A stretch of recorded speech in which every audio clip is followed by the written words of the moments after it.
밤이 내려앉은 시골 마을이었다. 충청도의 작은 읍내, 좁은 골목 안쪽에 자리 잡은 한지공의 공방. 지우원주 유시아는 오늘도 불을 늦게까지 켜두고 있었다. 간판도 낡고 유리창도 군데군데 흐릿해진 공방이었지만 그 안에서 새어나오는 황색 불빛만은 언제나 따뜻했다. 윤정숙은 작업대 앞에 앉아 한지를 적고 있었다. 손끝에 물이 닿으면 종이가 늘어난다는 걸 그녀는 수십 년째 알고 있었다. 그래서 손을 자주 닦으면서 꼭꼭 눌러가며 접었다. 꽃임 모양이 될 때까지. 남편이 살아있을 때 그는 항상 그녀 곁에서 차를 마셨다. 아무 말도 않고 그냥 있어 주었다.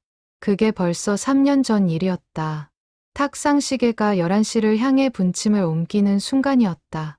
낡은 소파 위에 올려둔 휴대전화가 떨리기 시작했다. 진동이 아니라 벨소리였다. 정숙이 거의 쓰지 않는 오래된 벨소리였다. 그녀는 습관처럼 손을 뻗었다.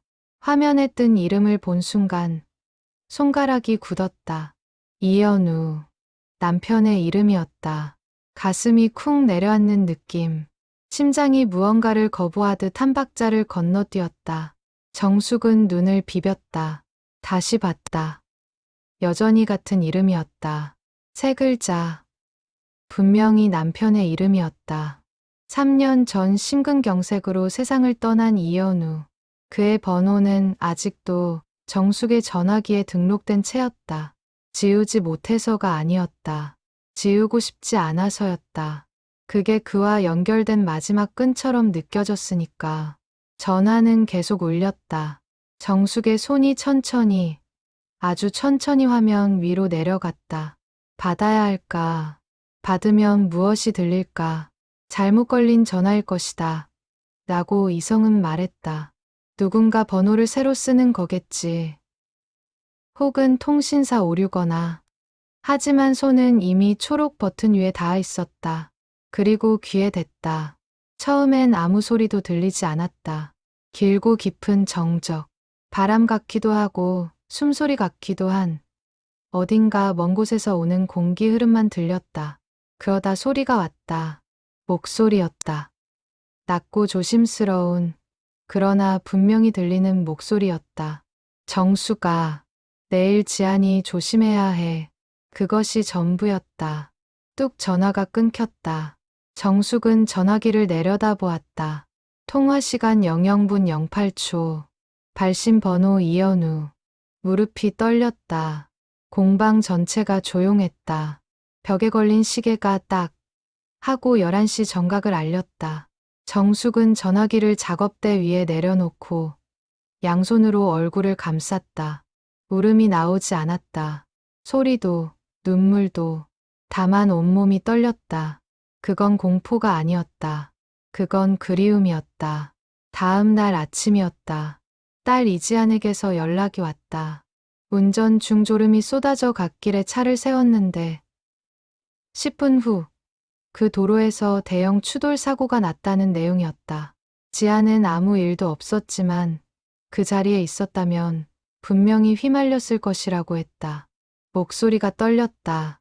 자신도 무서웠다고 했다. 정숙은 전화를 끊고 한참 동안 앉아 있었다. 남편의 목소리가 귀 안에서 맴돌았다. 내일 지안이 조심해야 해. 우연이라고 해야 할까? 아니면 다른 무언가라고 해야 할까? 정숙은 판단할 수 없었다. 다만 그날 밤, 그녀는 처음으로 밥을 제대로 먹었다. 남편이 곁에 있는 것 같아서였다. 어떤 식으로든 그가 아직 있는 것 같아서. 그리고 다음 날 밤, 또 11시가 됐다. 전화기가 울렸다. 두 번째 전화는 더 구체적이었다.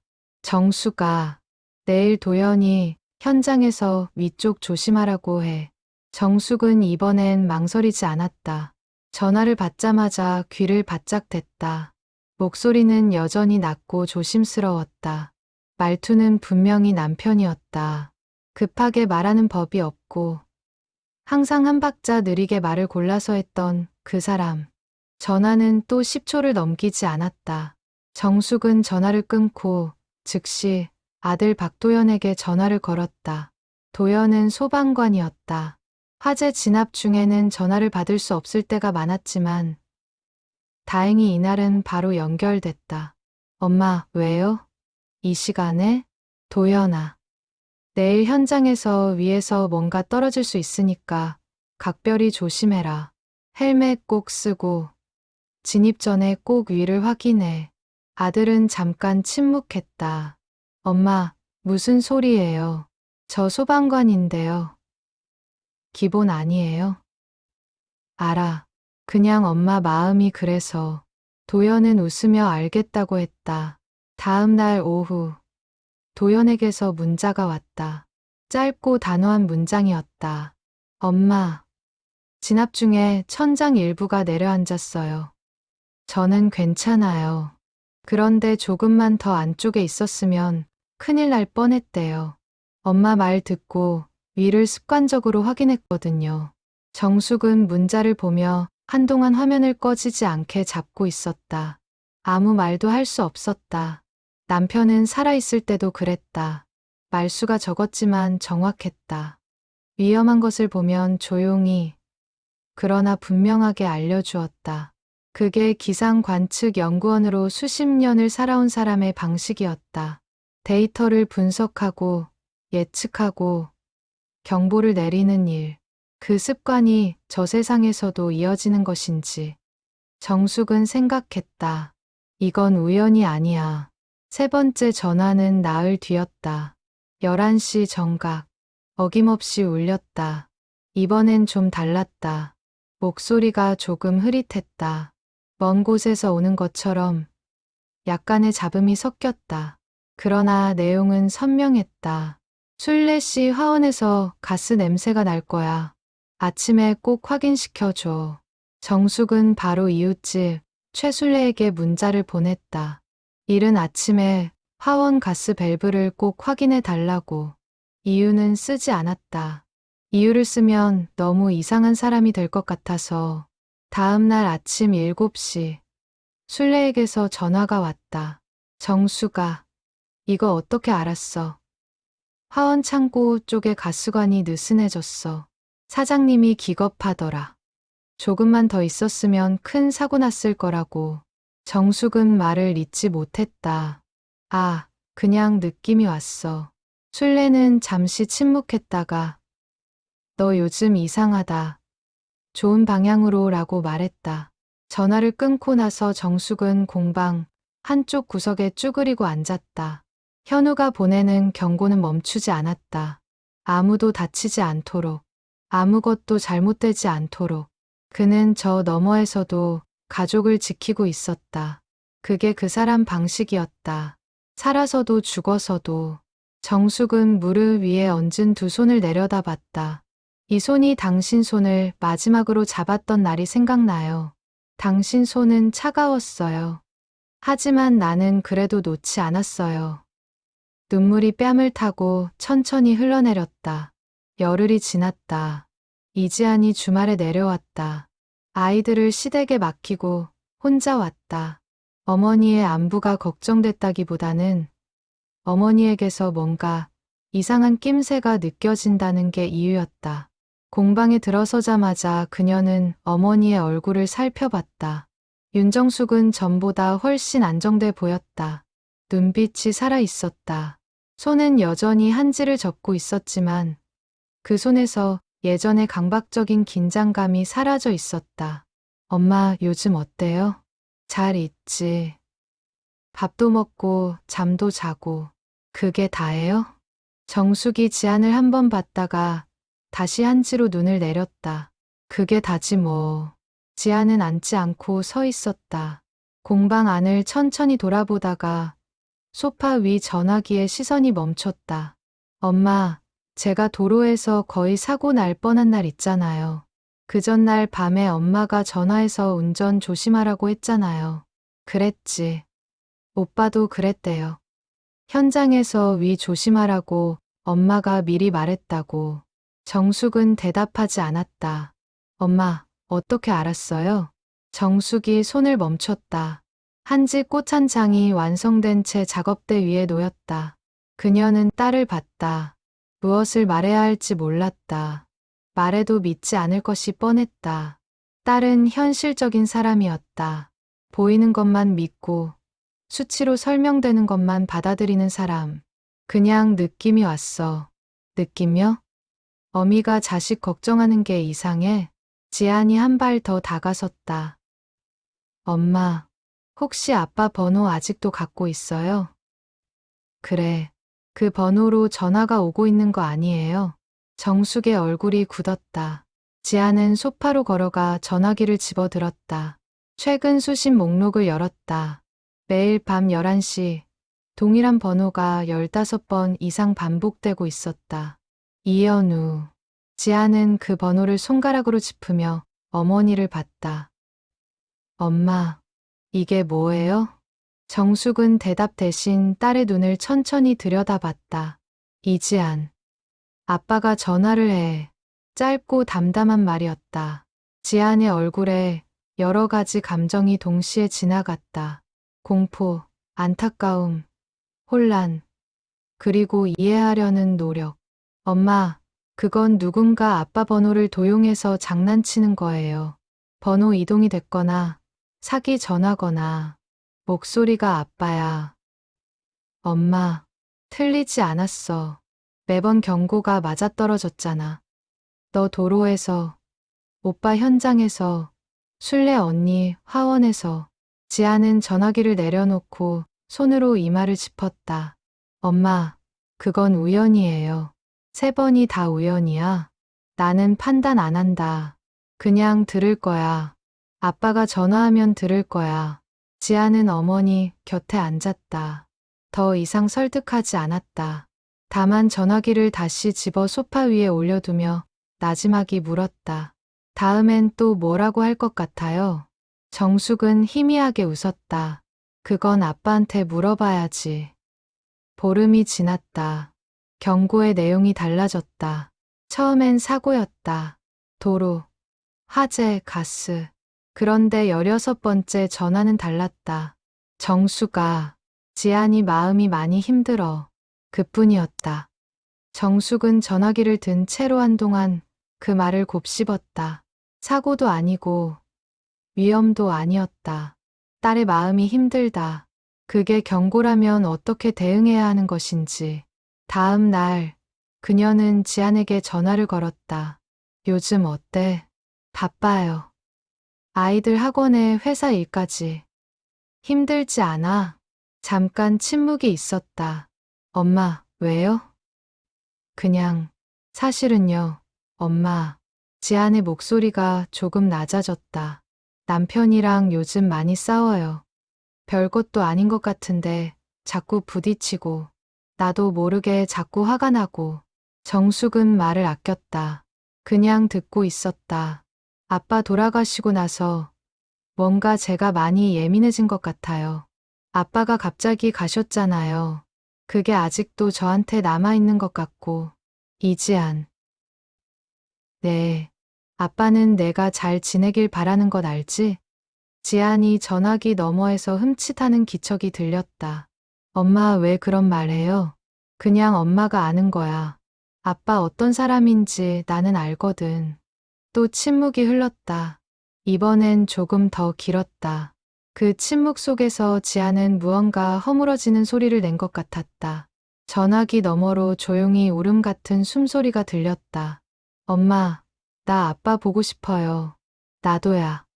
진짜 많이 보고 싶어. 정숙은 눈을 감았다. 가슴이 무거웠다. 그러나 그 무게는 슬픔만이 아니었다. 뭔가 연결된 것 같은 느낌.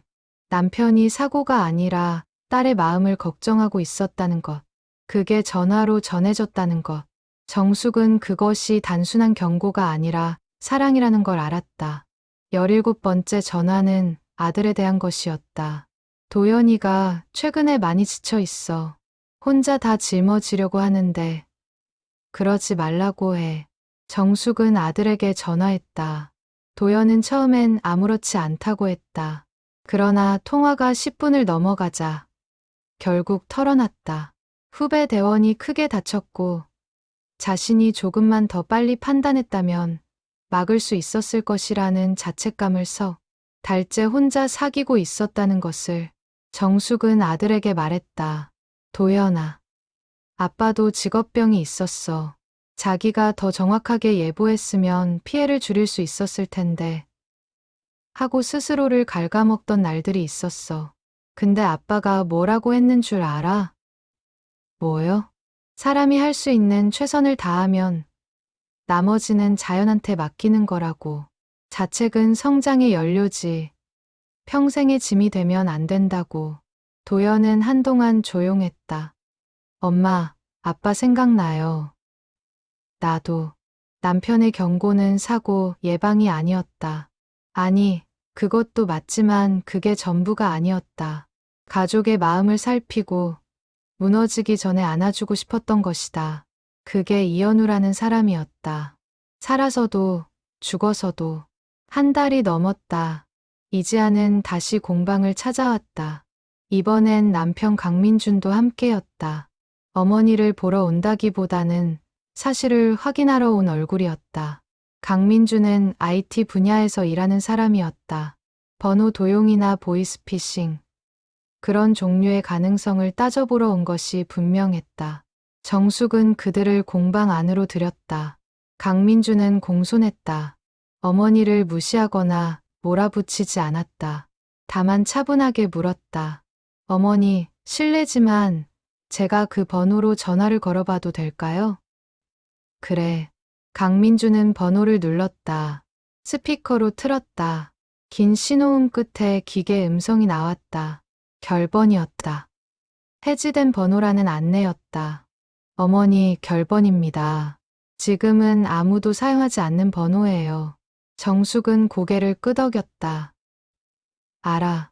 그런데 이 번호로 전화가 오고 있어요. 매일 밤 11시에. 강민주는 잠시 생각하다가 이지안을 봤다. 이지안은 고개를 약간 끄덕이며 자신도 수신 목록을 확인했다는 표정을 지었다. 어머니, 혹시 그 통화가 녹음되어 있나요? 정숙은 전화기를 들어 통화 녹음 앱을 열었다. 수십 개의 파일이 있었다. 강민주는 하나를 재생했다. 음질이 낮았다. 잡음이 많았다. 그러나 목소리는 분명히 있었다. 한 문장. 조심스럽고 낮은 남자의 목소리. 강민준의 얼굴이 굳었다. 지안이 그 목소리를 듣는 순간 전화기를 쥔 손이 떨렸다. 아빠 목소리야. 지안아. 이게 아빠 목소리잖아. 지안의 눈에 눈물이 차오르기 시작했다. 엄마, 이거 어디서 난 거야? 어떻게 이 목소리가... 강민주는 기술적으로 분석을 시도했다. 딥페이크 오디오, AI 음성 합성, 기기 오류, 가능성을 하나하나 열거했다. 그러나 그는 스스로도 알고 있었다.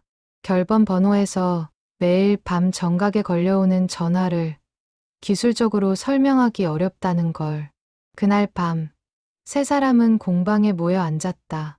11시가 가까워지자 아무도 말을 하지 않았다. 정숙은 소파 위 전화기를 바라봤다. 지아는 어머니 손을 꼭 잡고 있었다. 강민주는 무릎에 두 손을 얹고 정면을 응시했다. 딱, 시계가 11시를 알렸다. 전화기가 울렸다. 지안이 숨을 멈췄다. 정숙이 전화기를 들어 스피커로 전환했다. 공방 안에 그 목소리가 흘렀다.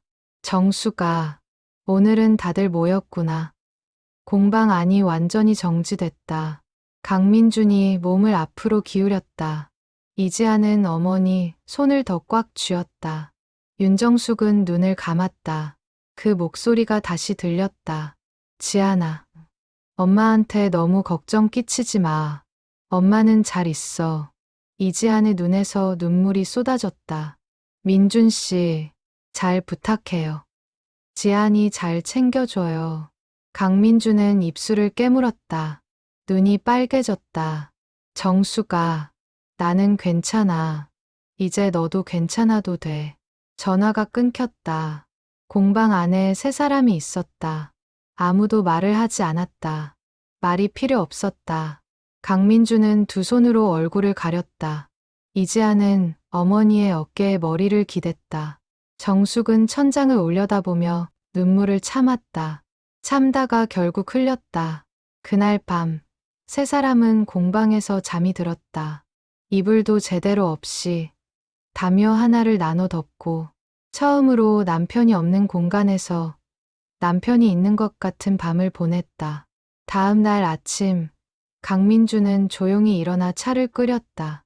정숙이 눈을 떴을 때 공방 안에 따뜻한 보리차 냄새가 가득했다. 그는 아무 말 없이 컵을 건넸다. 정숙은 그것을 받으며 처음으로 사위를 제대로 봤다. 눈이 아직 붉어 있었다. 어머니. 응, 제가 잘못 생각했어요. 설명이 되든 안 되든 어머니가 그 목소리를 믿는 데는 이유가 있었던 거잖아요. 정숙은 고개를 끄덕였다. 민준아.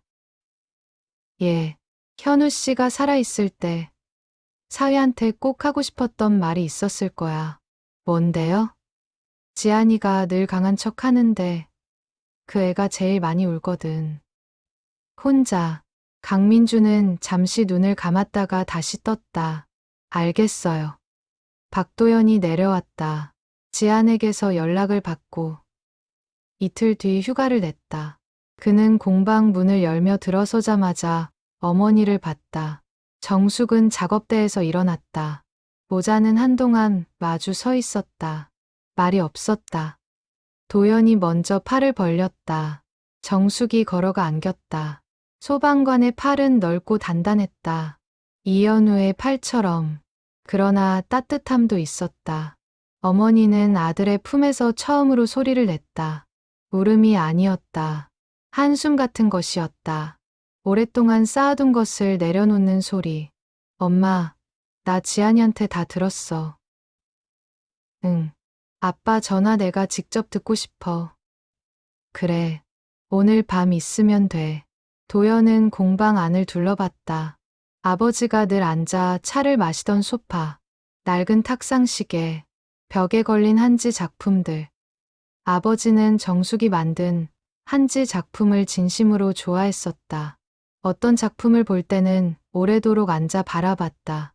엄마, 이거 아빠가 좋아하던 거잖아요. 도연이 벽에 매화한지 작품을 가리켰다. 그래, 내가 만든 거 중에 제일 좋아했어. 팔지 말라고 했어. 지금도 안 팔았어요? 팔 수가 있냐? 도연은 작품 앞에 한참 섰다. 그날 저녁, 이지안과 강민준도 다시 왔다. 넷이서 공방에 모였다. 저녁을 먹었다.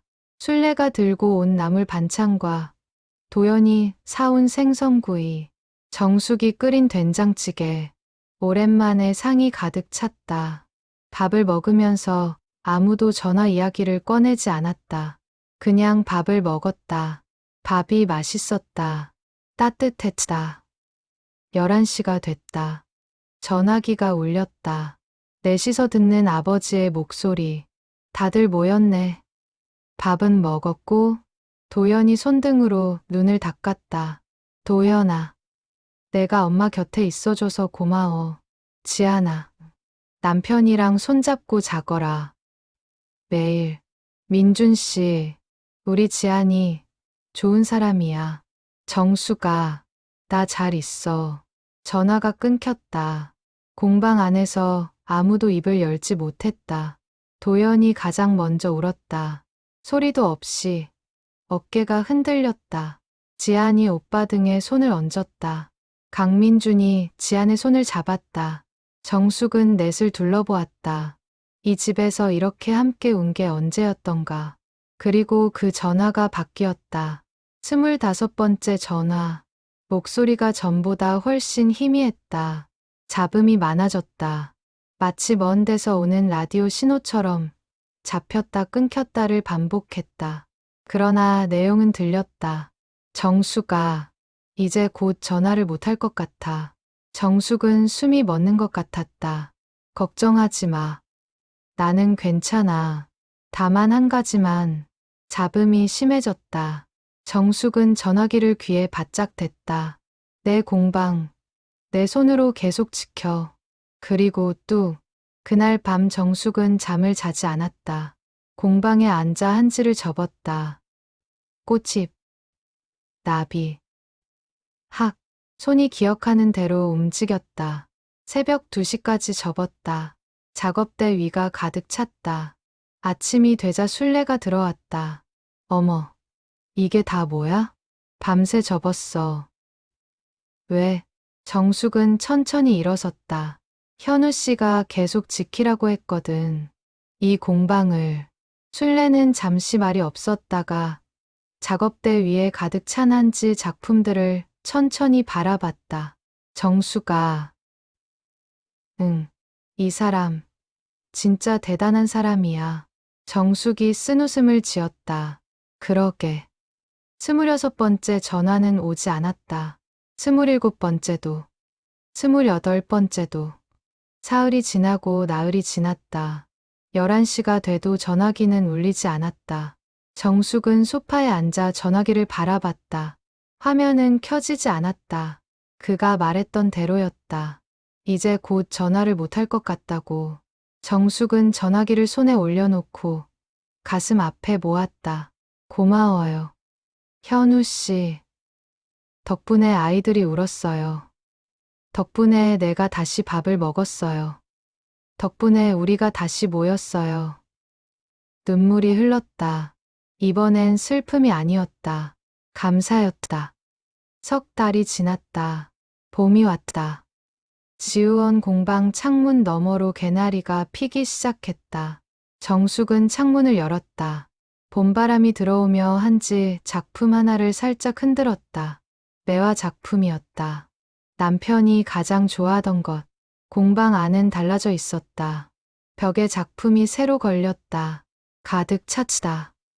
밤새 만든 꽃집들이 장식이 되어 걸렸다. 창가에는 작은 화분도 생겼다. 술래가 가져다 준 것이었다. 공방이 처음으로 화사해 보였다. 이지안이 주말마다 내려오기 시작했다. 아이들을 데리고 왔다. 외손자들은 공방이 신기한지 한지를 만져보고 물었다. 할머니는 어떻게 만드냐고. 정숙은 하나씩 가르쳐줬다. 꼭꼭 눌러서 접는 거야. 물 조심하고. 도연은 한 달에 한 번 전화를 했다. 예전엔 명절에나 했는데 짧게 안부를 물었다. 밥 먹었냐고. 잠은 자냐고. 정숙은 웃으며 대답했다. 먹었고 잤다고. 술래는 거의 매일 들렀다. 그냥 지나가다 들어오는 척하면서 늘 뭔가를 들고 왔다. 반찬이거나 과일이거나 가끔은 그냥 손이었다. 어느 날 오후 술래가 공방 안에 앉아 물었다. 정수가 이제 그 전화 안 와? 응, 끊겼어. 서운하지 않아? 정숙은 잠시 생각했다. 서운하지. 근데 있잖아, 술래야. 응, 그 사람이 전화로 한 말들이 다 이루어졌잖아. 지안이도 좀 나아지고, 도연이도 자책 털어냈고, 우리 가족이 다시 모였고. 그렇지. 그러면 된 거 아니야? 그 사람이 하고 싶었던 말 다 했으니까. 술래는 대답하지 않았다. 그냥 정숙의 손 위에 자기 손을 올려놓았다. 창밖으로 봄바람이 지나갔다. 한지 꽃이 살랑 흔들렸다. 며칠 뒤 공방에 손님이 왔다. 처음 보는 얼굴이었다. 50대 여성이었는데 두 눈이 뭔가를 찾는 듯 공방 안을 천천히 둘러봤다. 여기 한지공예 배울 수 있나요? 정숙은 그녀를 봤다. 배우실 수 있어요. 앉으세요. 그 여자는 앉으면서 창가의 매화 작품을 한참 바라봤다. 이거 파시나요? 아니요. 그건 안 팔아요. 여자가 고개를 끄덕이며 웃었다. 이유가 있어 보이네요. 있죠. 어떤 이유예요? 정숙은 잠시 생각하다가 대답했다. 남편이 좋아했던 거예요. 여자는 더 묻지 않았다. 그렇게 지우원에 새 손님이 왔다. 가을이 됐다. 지우원 공방은 석 달째 매주 토요일 한지공에 수업을 열고 있었다. 수강생은 7명이었다. 50대부터 70대까지 다들 이유 없이 손이 가고 싶어서, 혹은 딸이 데려와서, 혹은 그냥 골목을 지나다가 간판을 보고 들어온 사람들이었다. 정숙은 가르치는 일이 좋았다. 손의 감각을 전달하는 것, 힘을 빼야 할 때와 줘야 할 때를 알려주는 것, 종이가 물을 만나면 어떻게 변하는지, 그걸 언제 멈춰야 하는지, 그것은 남편이 살아있을 때 기상연구소에서 하던 말과 닮아 있었다. 자연은 항상 신호를 보낸다. 읽는 사람과 못 읽는 사람의 차이가 있을 뿐이라고. 이지안이 어느 날 물었다. 엄마, 아직도 아빠 번호 저장되어 있어요? 그래, 지우지 않을 거예요? 정숙은 고개를 저었다. 지울 이유가 없잖아. 전화 또 올 것 같아요? 모르지. 지안이 잠시 어머니를 바라봤다. 엄마는 무서웠을 것 같은데. 처음에. 무서웠지. 근데 그보다 반가웠어. 반갑다는 게 더 컸어요. 공포보다 그리움이 더 크면 무서움이 이길 수가 없어. 지아는 한동안 말이 없었다가 나지막이 말했다. 나도 그렇게 됐어요. 이제는. 뭐가? 처음엔 무서웠는데 이제는 그냥 아빠가 있었던 것 같아서 좋아. 정숙이 딸의 손을 잡았다. 손이 따뜻했다. 11시가 되는 밤이면 정숙은 아직도 전화기를 가까이 두었다. 울리지 않는다는 걸 알면서도 소파에 앉아 전화기를 옆에 두고 한지를 접었다. 그 시간이 이제는 기도 같은 것이 되어 있었다. 당신이 보냈던 말들을 생각하고 당신이 걱정했던 사람들이 잘 있는지 속으로 점검하고 내일도 잘 살겠다고 다짐하는 시간. 어느 날 밤 전화기를 내려다보다가 정숙은 그 번호를 한번 눌렀다. 결번 안내가 나왔다. 정숙은 웃었다. 현우 씨, 나 잘 있어요. 아무 답도 없었다. 당연히. 그러나 공방 창밖으로 바람이 지나갔다. 가을 바람이었다. 창이 살짝 열려 있었는데 그 바람이 들어와 매화한지 작품을 한번 흔들었다. 정숙은 그것을 보았다. 그걸로 충분했다. 지우원 공방은 오늘도 문을 열었다. 낡은 간판 아래 황색 불빛이 골목을 밝혔다. 안에서는 누군가 한지를 접는 소리가 났다. 창문 너머로 웃음소리도 들렸다. 수업 중이었다. 골목을 지나던 사람들이 가끔 발을 멈추고 그 빛을 바라봤다. 뭔가 따뜻한 것이 있어 보여서였다. 매일 밤 11시 전화기가 울리던 시절이 있었다. 그 전화가 가져온 것은 경고였지만 결국 남긴 것은 경고가 아니었다. 다시 모인 가족, 다시 열린 공방, 다시 잡은 손들, 그리고 한 여자가 혼자서도 괜찮다는 것을 알게 된 밤들. 이현우는 기상연구원이었다. 평생 하늘을 읽고 바람을 읽었다. 위험이 오기 전에 알려주는 것이 그의 일이었다. 그는 세상을 떠난 뒤에도 그 일을 계속했다. 다만 경보 대상이 달라졌을 뿐 기상이 아니라 가족이었다. 윤정숙은 오늘도 11시가 되면 전화기 옆에 앉는다. 울리지 않아도 된다. 이미 충분히 들었으니까.